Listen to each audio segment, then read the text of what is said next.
Visagan Subbarailu, Senior Director, Technology Target India, who's going to present this address. Over to you. My name is Visagan, Senior Director, Cybersecurity at Target. I'm delighted to be here with all of you.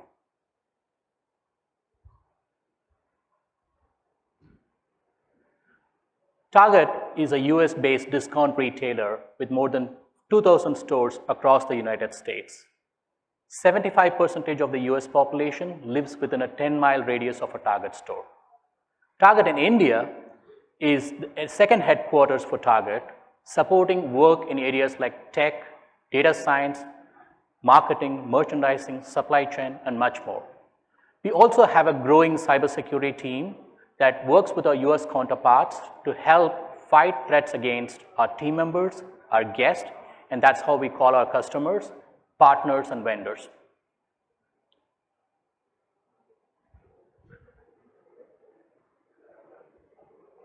Right, I've got something going on now. All right. Cybersecurity is definitely a team sport, right?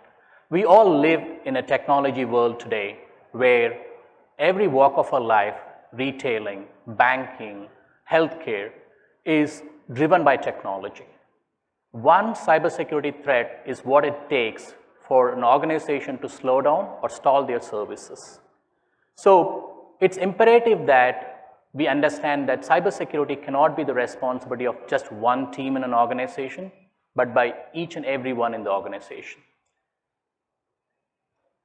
In terms of understanding the requirement, right? So how do you make sure that it's a collective responsibility? That's through enablement and empowerment. If you're an organization that's already doing a phishing campaign to train your team members or your employees to find a fish, you're already in the journey of democratizing security and taking your organization along in that journey. If you're doing a vulnerability assessment or an exploit and win tournament for your developers, you're helping them embrace security. Or if you're helping gamify a cybersecurity awareness program, you're kind of in the journey of democratizing security. But the real challenge lies in scaling this up, and that's where technology can be really helpful.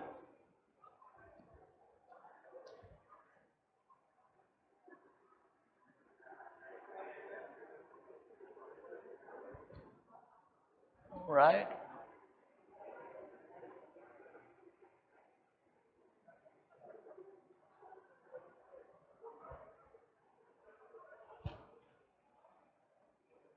All right. So when you embark on this journey of democratizing security and taking your team members along, at Target, we kind of embarked on a technology modernization journey a few years back. We kind of moved away from a monolithic architecture to modern, event-driven, distributed architecture. And we also took an approach of product-centric, which helps us break our business into products and help move forward. So when we started this journey, we kind of went ahead with the principle of looking at engineering practices as a foundation, common frameworks and languages, and tools and techniques. At Target, we have an enterprise architecture team that kind of centrally governs the technology that we leverage. And I'll talk to you about the benefit of this. When you have at a top level, the organization driving maturity, it's very important that the organization is able to leverage technology that is consistent across the organization. So at Target, we have kind of reset our base, which is basically to say, we have an enterprise architecture team that looks at what frameworks, what platforms, what technologies, what languages that we use to kind of build our technology. And once you have this foundation in place, it becomes everybody easy, whether it's your infrastructure team, your digital team, or your security team, to build code and build capabilities that's not in silos anymore, but very relevant to the organization.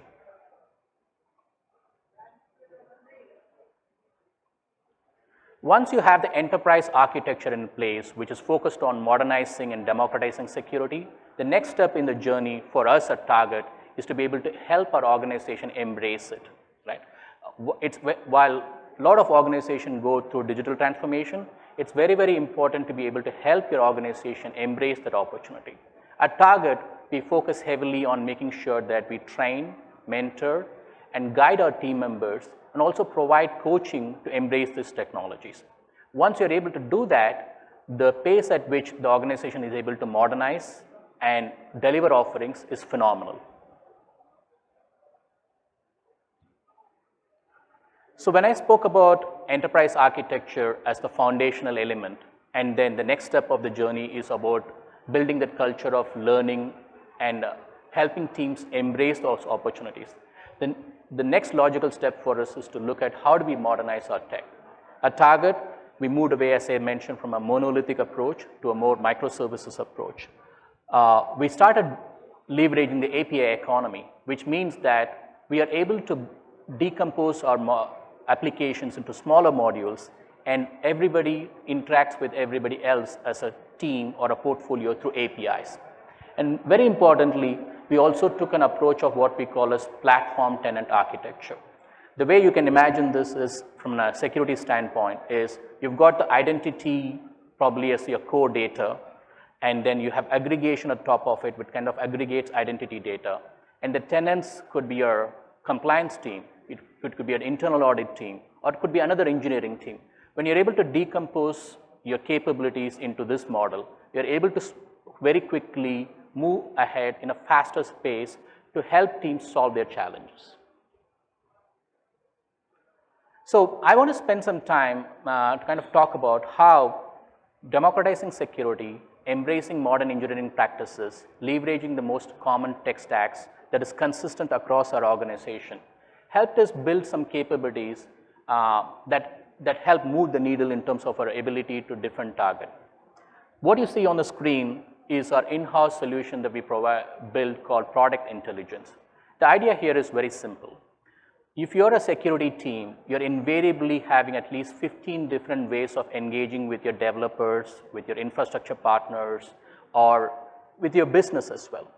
The idea here is to, what if I can simplify this whole thing and give one view for the organization to say that what is the security posture of your product or your application, right? Behind this tool is you got your endpoint vulnerabilities, your server vulnerabilities, your application security vulnerabilities, your data loss vulnerabilities, your cyber threat vulnerabilities, everything feeding into one system. And you think of the business here, right? So you've got a business leader who you could go and escalate to say, hey, we've got security priorities, your teams have to do it. But if you can simplify this conversation to say, here is the security score of your portfolio, here are your findings, and this is not only from endpoint, it's a holistic view for you. And from there, it becomes even for a business leader to say, hey, why is my product security score low? What can we do about it? And this doesn't stop only with giving you the metrics, it also gives you this information of how to go about remediating it. And we have built a bit of self-service into that, saying that once you remediate, the tool automatically reflects it.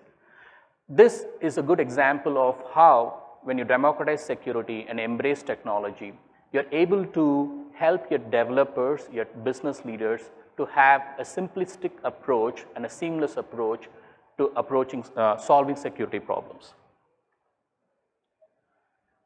The first example that I spoke to you about is more enterprise focused, which is us democratizing security and modernizing security to help our developers. The second is an example of a combination of our enterprise and our business, which is our target.com business. What we try to solve for here is to look at what if I can build a risk engine that evaluates every transaction. It could be a login transaction of an enterprise user or a transaction from a guest who is shopping at Target, right? What if I can provide contextual, meaningful, threat-related information back to the calling application? Target today operates on the target.com website or mobile app. We are able to provide that insight to the calling application to say, you know what, you should probably step up this user because I'm not sure about their location, their device fingerprinting, their historical purchases, so you probably have to step up, right? So this is an inline application, and what you're doing is you're moving to a phase of what I call as a business enabler. You're no more the toll gate, but you're an inline application with your business to say, hey, You focus on what you're good at. We are a retailer. We're out to sell stuff. Let's focus on the business capability. Allow us to be a security enabler so that we can help you solve these problems behind the scenes. And we've kind of extended on that capability further to also look at what I call as when we have fraud and abuse. Traditionally, a lot of organizations tend to have what I call as security only as their only focus. But we've kind of ventured down to say that while we have our security work on track, how do I help business to fight other things like fraud and abuse? And that's what you see on the screen, where we are able to help provide insights to a business to say, this is what you can do to fight some of these threats. The last one example that I have here is about fingerprint ID.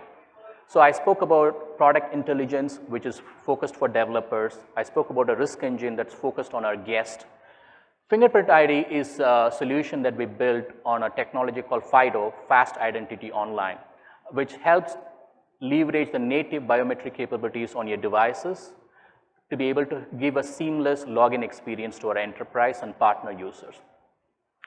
Again, an example of focusing on modernizing tech and focusing on enabling your end user community to have a frictionless, seamless, and a simple way of interacting with our systems. So this is a homegrown solution that we had it industry certified, and we try and extend, we are hoping that we could extend that to our guest community pretty soon. So I think the point I'm driving home here is when you're able to take your team along and modernize tech and provide offering that is orchestrated, automated, and seamless, security is no more a push. The organization will embrace it so easily. If you can focus on security awareness, if you can focus on helping teams understand how to consume security, if you can think from their shoes, you're able to solve problems more quickly. So at Target, we have come a long way where security is a collective responsibility. Every team member is a custodian of our Target data, and we build technologies that makes life simpler and seamless for our enterprise users and our guests so that nobody frowns about leveraging security. Just a small glimpse of this journey that we have had in the last 5 to 7 years. What you see on the screen is the outcome of what we have been able to build in the last 5 years through modernizing and democratizing security. We've got close to 20 plus patents going in this space, where I'm not here to claim that we don't use vendor tools. Of course we use vendor tools, but the importance is to be able to understand what is a threat that is more relevant to you as a business, as a retailer, and then start focusing on building capabilities, not tools. Focus on products and services, not techniques, to be able to say, this innovation that you see on the screen, at least most of them are open source. I'm happy to chat with some of you if you're interested in some of these capabilities. But it's very important to notice that when you bring in that cultural change, take your organization along in this journey and help modernize tech, democratizing security is never a challenge anymore. So I want to leave you with this thought, right? Whatever your journey is so far, right? Continue to leverage the vendor tools that you have, but focus on in-house innovation and engineering. It's very important that in this wild out there, it's very important to know what I should be looking for, what is relevant to me, and how can I help my organization to be secure, and truly believe that a team of 200, 500 people cannot alone secure an organization. It takes a whole village to do that. I hope it helps you believe that personally in your own organizational journeys, you're able to continue to innovate and take your teams along in this journey. Thank you for listening in.